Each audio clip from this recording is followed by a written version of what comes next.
السلام علیکم، آپ دیکھ رہے ہیں کوک ٹی وی اور میں ہوں آپ کا میزبان۔ ملک کی اہم ترین اور سنسنی خیز خبروں کے ساتھ نیوز بلیٹن کا آغاز کرتے ہیں۔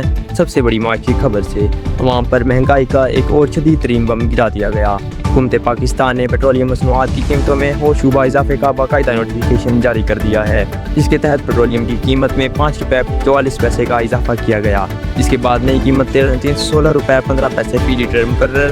دوسری جانب عوام پر اصل ظلم ڈیزل کی قیمت میں کیا گیا، جہاں ریکارڈ 31 روپے 50 پیسے کا بڑا اضافہ کیا گیا اور ڈیزل کی نئی قیمت 353 روپے 35 پیسے فی لیٹر تک جا پہنچی۔ یہ نئی قیمتیں 20 جولائی تک نافذ العمل رہیں گی۔ صرف یہی نہیں، حکومت نے ایک نئی اور متنازع پالیسی کا بھی اعلان کیا ہے، جس کے تحت اوبرا اب سپلائی چین کو برقرار رکھنے کے لیے عالمی مارکیٹ کے اتار چڑھاؤ کے مطابق روزانہ کی بنیاد پر پیٹرول کی قیمتوں کا تعین کرے گا۔ اس فیصلے کے بعد عوام میں شدید مایوسی اور غم و غصے کی لہر دوڑ گئی، جبکہ دوسری طرف آل پاکستان پیٹرولیم پمپ اونرز ایسوسی ایشن نے اس روزانہ قیمتیں بدلنے کی پالیسی کو یکسر مسترد کرتے ہوئے حکومت کو وارننگ دی ہے کہ اگر یہ فیصلہ واپس نہ لیا گیا تو ملک کی سطح پر شٹر ڈاؤن ہڑتال اور شدید احتجاج کیا جائے گا۔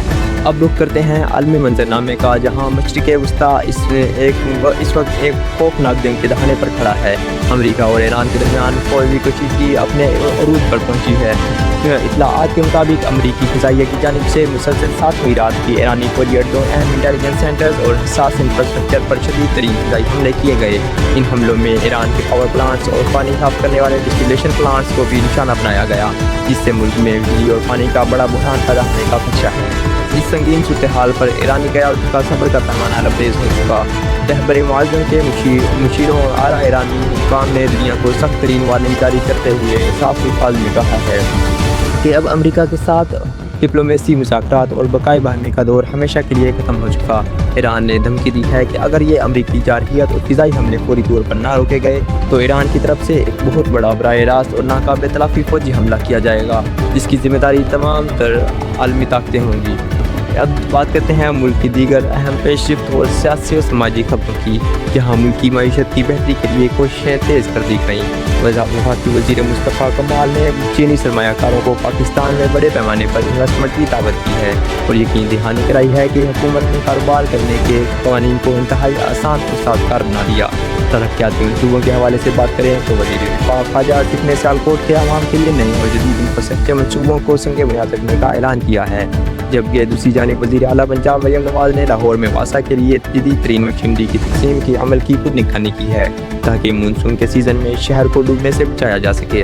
کراچی اور سندھ کے عوام کے لیے ٹرانسپورٹ کی شعبے سے ایک بڑی اور خوشائن خبر سامنے آئی ہے، جہاں سندھ حکومت نے پبلک ٹرانسپورٹ کے نظام کو جدید طور پر استعمال کرنے کے لیے شہر میں 50 نئی ڈبل ڈیکر بسیں اور 500 ماحول دوست الیکٹرک بسیں لانے کا ایک محض ٹرانسپورٹ منصوبہ تیار کر لیا ہے۔ آخر میں بات کریں گے قانون کرائم کی سیاست کی۔ ملک بھر میں غیر قانونی طور پر مقیم افغان شہریوں کے خلاف میدان میں ایک بڑی ہلچل مچی ہے، جہاں پی ٹی آئی کے سینئر رہنما عمر ایوب کے خلاف عدالت کی جانب سے وارنٹ گرفتاری جاری کر دیے گئے ہیں۔ اس کے بعد سیاسی درجہ حرارت مزید بڑھ گیا، جبکہ لاہور پولیس نے شہر میں ہونے والی ایک ہائی پروفائل مرڈر کیس کے تفتیش کے دائرہ وسعت وسیع کرتے ہوئے کئی اہم مشکوک افراد کو حراست میں لے لیا ہے اور پولیس کا دعویٰ ہے کہ بہت جلد اصل ملزمان قانون کی گرفت میں ہوں گے۔ اب تک کے لیے ٹی وی سے اتنا ہی۔ ملک اور دنیا بھر کی سچی اور مستند اور پل پل کی خبروں سے باخبر رہنے کے لیے ہمارے چینل کو سبسکرائب کریں اور بیل آئیکن کو دبانا مت بھولیے۔ آپ اپنے میزبان کو اجازت دیجیے۔ اللہ حافظ۔